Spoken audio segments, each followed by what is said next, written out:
ახალი პოლიტიკური ეტაპის დაწყებამდე შეხვედრები ყოფილ თანაგუნდელებთან ირაკლი ალასანია ბიძინა ივანიშვილს შეხვდა. საუბრის თემა ბუნებრივია ბოლო დღეებში განვითარებული პოლიტიკური პროცესები იყო, თუმცა რა შედეგები დასრულდა აუდიენცია ამ ეტაპზე არ ხმაურდება.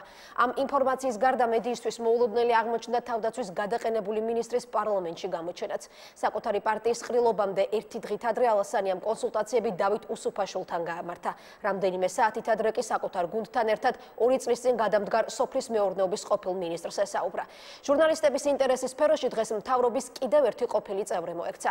გადამდგარი სახელმწიფო მინისტრი ალექსი პეტრიაშვილი კამერებმა ვიცე-პრემიერთან ერთად დააფიქსირეს.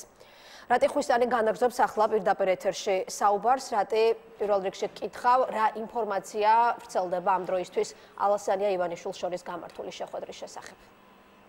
ირაკლი ალასანიას განცხადებით, ყოფილ პრემიერ-მინისტრთან შეხვედრაზე საუბარი შეეხებოდა ქვეყანაში ბოლო დროს განვითარებულ მოვლენებს. როგორც ალასანია აცხადებს, მხარეები შეთანხმდნენ იმაზე, რომ ყველაფერს გააკეთებენ, რათა პოლიტიკურ ცხოვრებაში განხორციელებულმა ცვლილებებმა ქვეყნის ინტერესები არ დააზარალოს.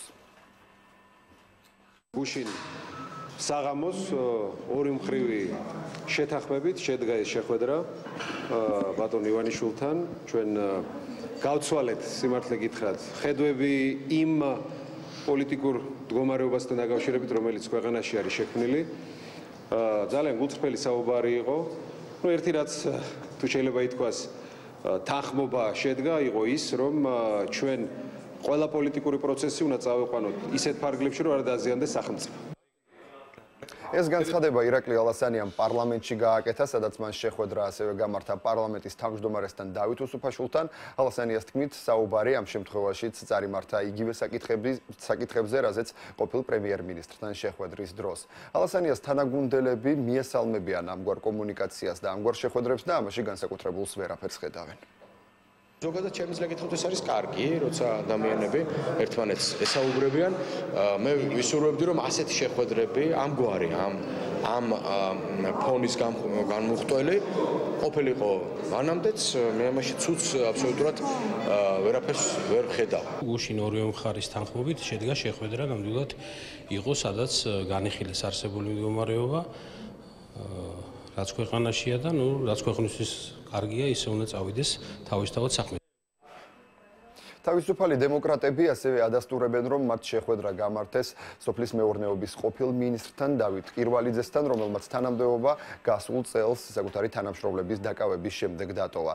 დღეს ალასანიას პარტიის წევრები არც იმას გამორიცხავენ, რომ ხვალინდელ პარტიულ ყრილობაზე საზოგადოებამ დავით კირვალიძეც იხილოს. დათო არის ჩვენი მეგობარი. ამას ვამბობ პირდაპირ და დათოს გადაყენება ამ შემთხვევაში მისი თვითონ გადადგა, რომ გამოძიებასთვის ხელი არ შეეშალა, ხომ როგორც იყო. დათო აღმოჩნდა, რომ მართალი იყო მთლიანად ამ საკითხებში, რომელსაც მას პროკურატურა რაღაც ეგრეთ წოდებულ ტრაქტორის თემებზე ედავებოდა.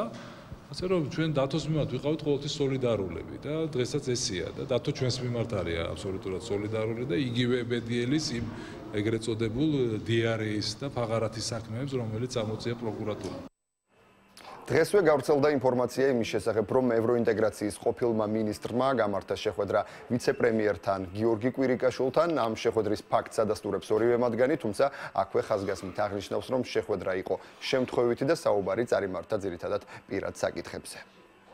მქონდა შეხვედრა შვეიცარიის ელჩთან, გიუნტერ ბეხლერთან, ერთ-ერთ საქმესთან დაკავშირებით. შემხვდა ბუკა პეტრიაშვილი, ჩემი მეგობარი და ვისაუბრეთ ჩვეულებრივ მიმდინარე საკითხებზე. საიდუმლო შეხვედრა რო ყოფილიყო, არ ვიცი, თბილისი მერიოში, პარნასში შედგებოდა, თქვენ როგორ ფიქრობთ? ჩემი მეგობარია გიორგი და გვაქვს არაჩვეულებრივი ურთიერთობები და მოვიკითხეთ ერთმანეთს შემთხვევით გადავაწყდით და ამიტომაც არაფერი ამისგან განსაკუთრებულ შეხვედრას გაკეთებთ ვერ ხვდები. პოლიტიკური მოვლენები არ გაკეთებთ? არა, ბუნებრივია ეხლა, რა თქმა უნდა. დღის განმავლობაში ასევე გავრცელდა ინფორმაცია იმის შესახებ, რომ ირაკლი ალასანიამ და ბიძინა ივანიშვილმა შეხვედრა დღესაც გამართეს, თუმცა ოფიციალურად ეს ფაქტი არ დადასტურებულა. თავად ბიძინა ივანიშვილი ხვალ მოამბის სტუმარი იქნება და მოამბის მაყურებელს ხვალ ექსკლუზიურად ექნება იმის შესაძლებლობა, რომ სხვა საკითხებთან ერთად ამ საკითხზეც მოისმინოს ბიძინა ივანიშვილის კომენტარი. მადლობთ რატი ხვისტანი საუბრობდა პირდაპირ ეთერში.